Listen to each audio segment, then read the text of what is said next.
In your neurodiverse marriage, when something painful happens, your mind immediately assigns purpose. For example, oh, this is proof we're incompatible, or this conversation is going nowhere, or this shutdown means my ASD husband doesn't care, or this escalation means I'm not safe.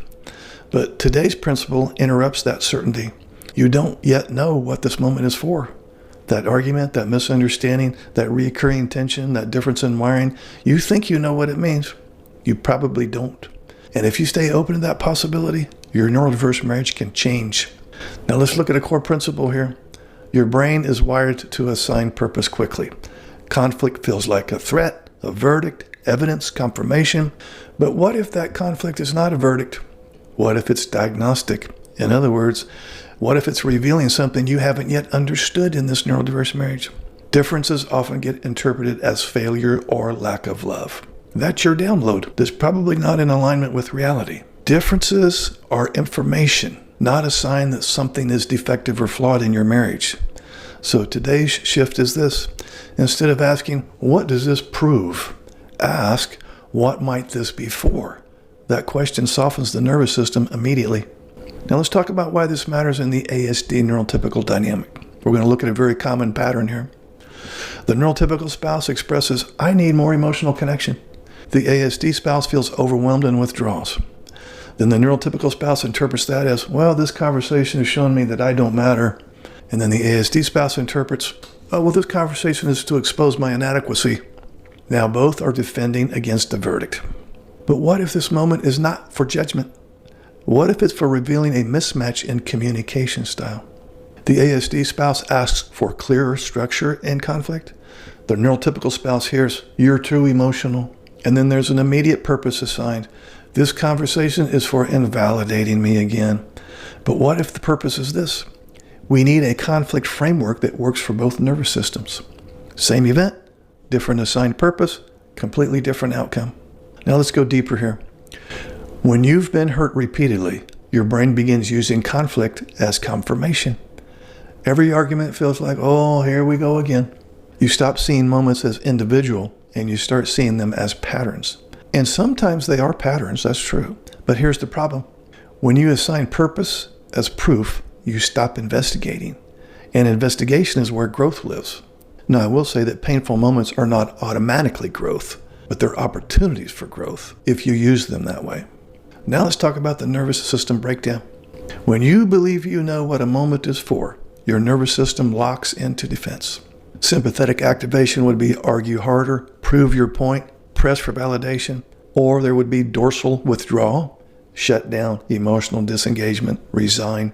But when you say, I don't yet know what this argument or tension is for, there might be a lesson here somewhere that I haven't quite figured out, your system shifts toward curiosity.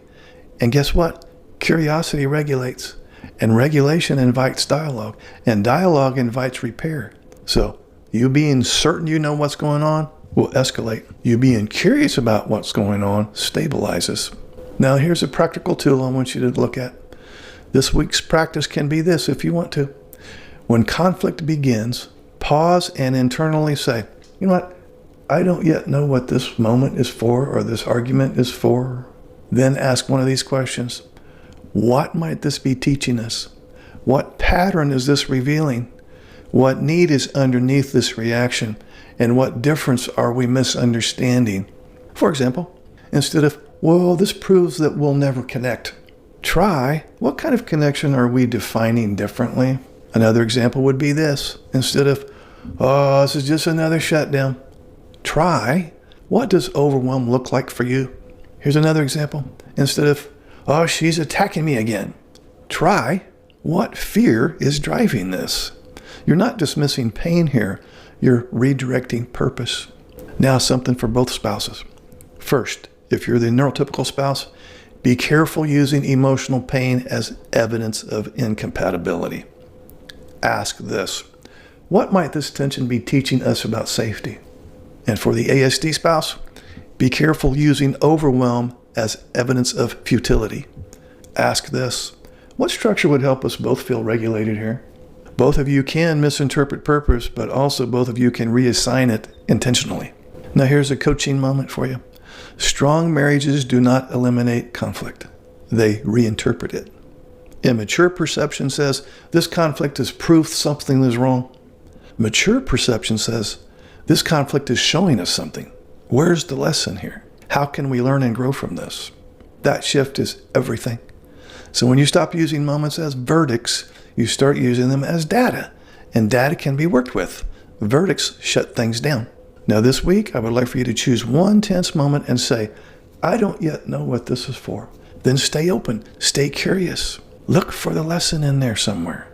You may discover a need you weren't seeing, a fear you weren't naming, a pattern you weren't understanding, or a difference you were mislabeling. Now, in the next video, we're going to go further. We're going to examine how attack and defense distort perception inside the marriage and how to break that cycle. So stay with this process and understand that growth happens when certainty loosens. Please like, subscribe, and comment. What has been your experience with being certain that the two of you were incompatible? I read and respond to all comments. I'll see you in the next video. Would you like to schedule a paid private coaching session? This will be in the form of a face-to-face Zoom call. Underneath any of my videos, you'll see this Calendly link. If you click on that link, it'll open up my calendar. You can pick the available days and times that works for your schedule. You'll get a follow-up email immediately after purchasing a session that will have the Zoom link that coincides with the day and time that you picked. I will get an email too that you scheduled a session, and I will be available on that exact day and time, and we will talk. I look forward to working with you.